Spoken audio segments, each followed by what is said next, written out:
ሰላም ሰላም ቅዱሳን እንደምን አላችሁ? የእግዚአብሔር ስም የተባረከ ይሁን። ዛሬ አንድ መልእክት ይዤ በፊታችሁ መጥቻለሁ። መጽሐፍ ቅዱስ ሲናገር ዘፍጥረት 15 ላይ እንደሚል ቃል አለ።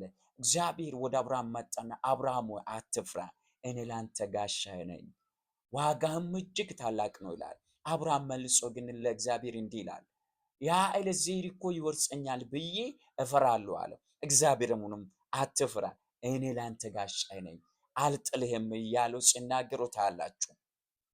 በብዙ ፍርሃትና በብዙ ጭንቀት ውስጥ ያላችሁ ሰዎች በእውነት እግዚአብሔር ታምራትን ያደርግላችኋል። እግዚአብሔር ስለእናንተ ከማደራው ከዙፋኑ ከመቅደሱ ይነሳል፣ ስለእናንተ ይዋጋል። ስለእናንተ እግዚአብሔር አንድ መላ ይዞ ይመጣል፣ እጁን ይዘረግላችኋል። በዚህ ሳምንት ታምራት በሕይወታችሁ ላይ፣ ድል በሕይወታችሁ ላይ፣ ምስጋና በሕይወታችሁ ላይ ይሆናል። ባፈራችሁበት ባለቀሳችሁበት ትስቃላችሁ። እግዚአብሔር ድልን ይሰጣችኋል። አትፍሩ። በናዝሬቱ በኢየሱስ ስም አሜን።